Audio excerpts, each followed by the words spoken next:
আসসালামু আলাইকুম দর্শক। আগেই বলেছিলাম এসব বোগাস, এসব সংবাদ মানুষ সংবাদ বানানোর জন্যে বলে। শাকিব খান মেজর সিনের ক্যারেক্টারটা করবে না বা করছে না। মেজর সিনের বায়োপিক করতে হলে বিশাল পারমিশন লাগবে, আর্মির পারমিশন লাগবে, মেজর সিনহার পরিবারের পারমিশন লাগবে। আর মেজর সিনহা তো আমার স্কুল ফ্রেন্ড। আপনারা নেটে যে কটা ভিডিও দেখছেন মেজর সিনহা সম্পর্কে মেক্সিমাম ভিডিও আমার শুট করা। ওই ভিডিওগুলোতে আমি আছি। সো এত বড় একটা জিনিস ঘটবে মেজর সিনহার সঙ্গে আর সেটা আমি জানবো না, সেটা কি করে হয়?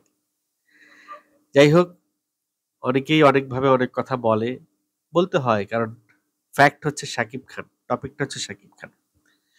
তো তাহলে শাকিব খান আসলে কি ক্যারেক্টার করছে এবং তার নায়িকা কে হচ্ছে এবং শুটিং কবে হচ্ছে এবং এই সিনেমার আহ, আরো আনুষঙ্গিক কিছু বিষয় নিয়ে কথা বলবো এই কন্টেন্টে। আশা করছি কন্টেন্টের শেষ পর্যন্ত সঙ্গেই থাকবেন। তো সবাই যখন বলাবলি করছিল যে মেজর সিনের ক্যারেক্টারটা করবে শাকিব খান, ঠিক তখনই আমি বলে বসেছিলাম যে এটা না, এটা সঠিক না, এটা ভুল। কারণ এটা আসলে তারা একে একে দুই বানানোর চেষ্টা করছে। ওই যে গল্পে শুনছে আর্মি ক্যারেক্টার, অবসরপ্রাপ্ত আর্মি অফিসার, এই সমস্ত বিষয় মিলিয়ে তারা ভাবছে যে মেজর সিনহাও তো আর্মি ছিল, অবসরপ্রাপ্ত অফিসার ছিল, সেটা মেজর সিনহা হইতে পারে। ওই জায়গা থেকে একটা ধারণা এসছে, সেই ধারণা থেকে তারা মেজর সিনহা বলে ফেলছে।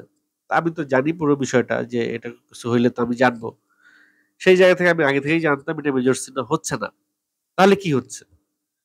তাহলে এইটা এখন শুনতে পাচ্ছি যে একটা গোয়েন্দা ক্যারেক্টার করবে শাকিব খান।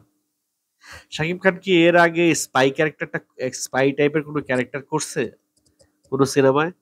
আমি জানি না, জানা থাকলে একটু জানাবেন তো। আমি অবশ্য এই মুহূর্তে মনে করতে পারছি না। শাকিব খান যদি এর আগে কোনো সিনেমাতে গোয়েন্দা করে চরিত্র করে না থাকে তাহলে এটি তার লাইফে প্রথম কোনো সিনেমা হতে যাচ্ছে যে সিনেমায় তিনি একজন প্রফেশনাল গোয়েন্দা চরিত্রে অভিনয় করতে চলেছেন। আমরা অনেকেই আশা করছিলাম বা আমাদের অনেকের ডিমান্ড ছিল যে মাসুদ রানা চরিত্রে শাকিব খানকে দেখতে চাই।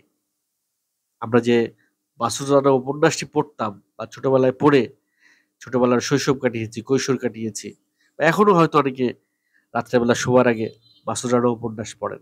আমার একটা ছোট্ট গল্প আছে মাসুদ রানা উপন্যাস নিয়ে। সেই সময়ে মাসুদ রানার, আমার যখন ছোটবেলায় আমি যখন মাসুদ রানা পড়তাম, সেই সময় মাসুদ রানা বের হতো ভলিউম আকারে। মানে এত ভাল লাগতো বই যে ভলিউম আকারেও বই কিনতাম। একটা ভলিউম বেরিয়েছিল, সম্ভবত ৩ নাম্বার ভলিউম বা ৪ নাম্বার ভলিউম, আমার খেয়াল নাই। মাসুদ রানার উপন্যাস সমগ্র। তো আমি আপনারা বাস্কেটবল খেলে, ভলিবল খেলে দেখবেন। ভলিবল খেলার সময় মাঠে, ভলিবল খেলার মাঠে দেখবেন যে ভলিবল বা ব্যাডমিন্টন কোর্টে দেখবেন যে একটা বড় লম্বা চেয়ার থাকে, যে চেয়ারে সিঁড়ি দিয়ে উঠতে হয়। ওই চেয়ারে বসে রেফারি। রেফারি বসে বাঁশি বাজায় আর ওই ২ পাশে ভলিবল, তাই হ্যান্ডবল বা বল খেলে, র‍্যাকেট খেলে, টেনিস খেলে। আপনারা অনেক সময় দেখছেন খালি এই আর এই তাকায়, এই তাকায় যখন টেনিস খেলে। তো সেই রেফারির চেয়ারটা কোর্ট থেকে সাধারণত সরায় না। কারণ এত বড় চেয়ার ওখান থেকে সরাই আবার আগে নিয়ে যায়া আবার এনে রাখা। এই কারণে লোহার জিনিস, অনেক ওজন, ওটা সরায় না। আবার ওই চেয়ারের উপরে যখন আপনি বসবেন, তখন নিচ দিয়ে যারা হেঁটে যাবে সচরাচর ওটা চোখে পড়বে না। কারণ ওটা ২ তলা সমান হাইট। ওটার উপরে উঠে আপনি কে বইসা আছে এটা দেখা যায় না। তো আমি স্কুল লাইফে আমার স্পষ্ট মনে আছে, সকাল ৭:৩০ টার সময় স্কুলে গিয়ে পৌঁছেছি। আমার বাসায় এর আগের দিন পড়ছি ২-৩ পাতা। আমি তো বইয়ের মধ্যে ঢুকে গেছি। আমার তো এটা পড়তে হবে। ক্লাসে গেলে তো আমি পড়তে পারব না। তো তখন আমি মাঠে চলে গেলাম। মাঠে গিয়ে সেই বেঞ্চে, সেই চেয়ারের উপরে উঠলাম। উঠে আমি বই পড়া শুরু করলাম। বই পড়া শুরু করলাম, স্কুলের ঘন্টা বাজলো, স্কুল শুরু হইলো। তারপর ১ পিরিয়ড যায়, ঘন্টা বাজে, 2nd পিরিয়ড যায়, ঘন্টা বাজে। আমি ভাবছি টিফিন পিরিয়ডে যেয়ে ঢুকবো। টিফিন পিরিয়ড যায়, ঘন্টা বাজে। তারপর টিফিন পিরিয়ডের পরে আর ঢুকাইলো না। ছুটির ঘন্টা বেজে গেল পড়তে, পড়তে। তারপরেও বই শেষ হইল না। অগত্যা বইটা ব্যাগে ঢুকাইয়া স্কুল বাসে করে বাসায় চলে আসলাম। আবার পরদিন গিয়ে সেই একই পদ্ধতিতে আবার 2 দিন বসে, 2 দিন না 3 দিন বসে বসে ওই চেয়ারের উপরে বসে বসে মাসুদ রানার উপন্যাসটা শেষ করলাম, ভলিউম। তাহলে বোঝেন, যারা মাসুদ রানা পড়তো, গোয়েন্দা উপন্যাস, স্পাই উপন্যাস যারা পড়তো, তাদের কি ধরনের নেশা ছিল ওই বইটার প্রতি, কি ধরনের অ্যাটাচমেন্ট ছিল ওই বইটার প্রতি। ঠিক ওই ক্যারেক্টারে যারা মাসুদ রানা পড়েছে তারা শাকিব খানকে চেয়েছিল। এখন শাকিব ফাহাদের যে সিনেমাটা শাকিব খান করছে সেটির নাম দেওয়া হচ্ছে সোলজার, এবং এটিও একজন গোয়েন্দা চরিত্র, একজন আর্মি অফিসার, সে গোয়েন্দা চরিত্র অভিনয় করবে, যেটি মাসুদ রানার সঙ্গে অনেকটা মিলে যায়। মাসুদ রানাও একজন মেজর, সেও একজন আর্মি অফিসার, সে গোয়েন্দা army army army army arms ফোর্সের সে গোয়েন্দা, এবং তাকে হায়ার করে নিয়ে যাওয়া হয় বিভিন্ন দেশে প্রবলেম সলভ করার জন্য। তো সেরকম একজন স্পাই মাসুদ রানা, এবং তার যেই দেশে যাইতো, যেই মিশনে যেত, তাই সেই মিশনেই তার একটা না একটা প্রেম হইতো। অর্থাৎ তার জীবনে কোনো আহ, বন্ধন ছিল না, সে ছিল মুক্ত, সে ছিল স্বাধীন, সে সবার সঙ্গে মিশতো, সবার সঙ্গে প্রেম করতো, সেখানে যেত, সেখানেই সে একটা প্রেম ঘটিয়ে ফেলতো। এত লুক্রেটিভ ছিল, এত অ্যাট্রাকটিভ ছিল সে। তো সেই জায়গা থেকে মাসুদ রানার ওই ক্যারেক্টারের সঙ্গে শাকিব ফাহাদের এই গল্পটা কতটুকু মিলবে আমি জানি না, অথবা শাকিব ফাহাদ কি মাসুদ রানার কোনো উপন্যাস নিয়েই এটা করছে কিনা সেটাও আমি জানি না।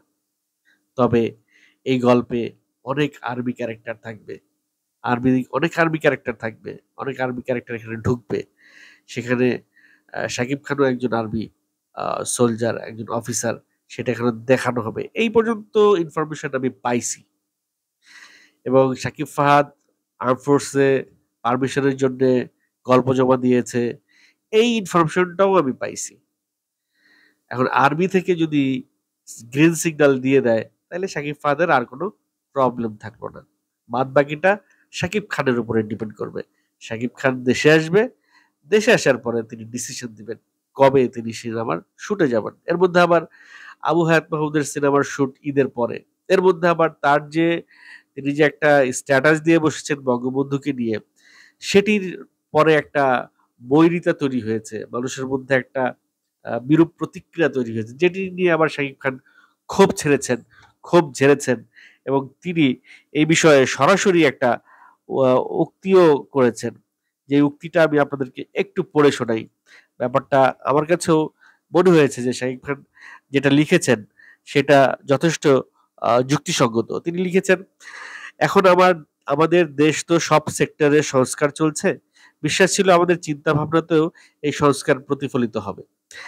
এমন প্রেক্ষাপটে দলমত নির্বিশেষে জুলাই গণঅভ্যুত্থানে সকল শহীদদের যেমন স্মরণ করা উচিত, তেমনি দেশের জন্য অতীতে যারা ত্যাগ স্বীকার করেছে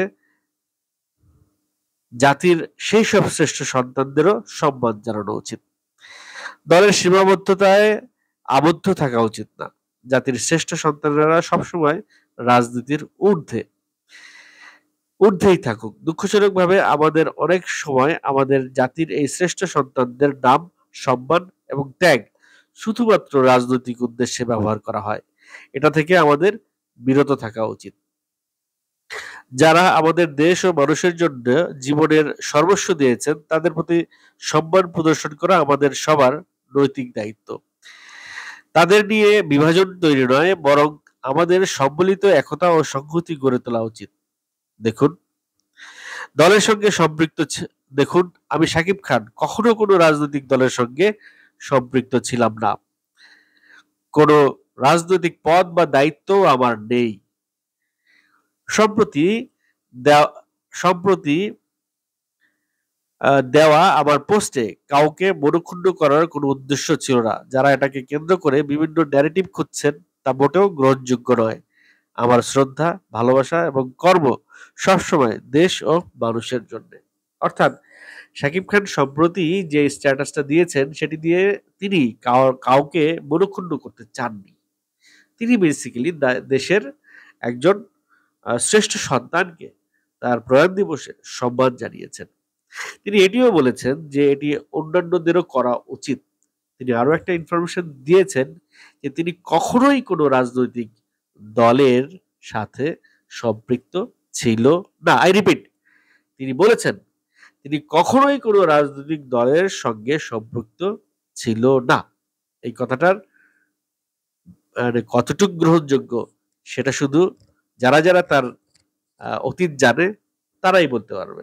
আমি শাকিব খান সম্পর্কে খুব যে বেশি জানি সেটা বলতে পারবো না। তার রিসেন্ট ঘটনাগুলো আমি একটু স্টাডি করি। তার অনেক অতীত আমার অজানা। জানার চেষ্টা করছি। সেই জায়গা থেকে শাকিব খান কি কখনো কোনো রাজনৈতিক দলের সঙ্গে সম্পৃক্ত ছিল কিনা আপনাদের যদি জানা থাকে একটু কমেন্ট করে জানাবেন। তবে শাকিব খান যেটি স্পষ্ট করে তিনি বললেন যে তার কোনো অভিপ্রায় ছিল না, কোনো ইচ্ছেই ছিল না কাউকে মনোকষ্ট দেবার। সেই জায়গা থেকে আপনারা শাকিব খানকে নিজ গুণে ক্ষমা করে দিতে পারেন কেউ যদি তার সেই স্টেটমেন্টে মনোকষ্ট পেয়ে থাকেন। আরো একটা কথা একটু বলে রাখি যে তানজিদ তিশা শাকিব খানের সোলজার সিনেমায় শাকিব খানের নায়িকা হতে চলেছে। তানজিদ তিশাকে অনেকে একসেপ্ট করতে পারছেন না নায়িকা হিসেবে শাকিব খানের সঙ্গে, কারণ তানজিদ তিশার লাইফের সাথে ঘটে যাওয়া অনেক স্ক্যান্ডাল, অসংখ্য স্ক্যান্ডাল, অনেকগুলো স্ক্যান্ডাল। একটা নায়িকার লাইফে স্ক্যান্ডাল থাকবে না তা কি করে হয়? স্ক্যান্ডাল তো থাকতেই পারে। তো শাকিব খান যদি তানজিদ তিশাকে পিক করে, শাকিব খানের জন্য এটা হয়তো কিছুই না, কিন্তু তানজিদ তিশার জন্য এটা একটি বিশাল সুযোগ। একটা সিনেমা ইন্ডাস্ট্রিতে তার দাঁড়িয়ে মানে তার ক্যারিয়ার শুরু করার জন্য এটা একটা বিশাল ওপেনিং বলতে পারেন। তো এরকম একটা সুযোগ শাকিব খান তানজিদ তিশাকে দিচ্ছে। আমার মনে হয় তানজিদ তিশা তার পেছনের সবকিছু ভুলে গিয়ে এই সুযোগটার সঠিক ব্যবহারটা করবে। সে দর্শকদের মনকে জয় করে নিবে এই সিনেমার মাধ্যমে। আপনারা কি বলেন? একটু কমেন্ট করে জানাবেন।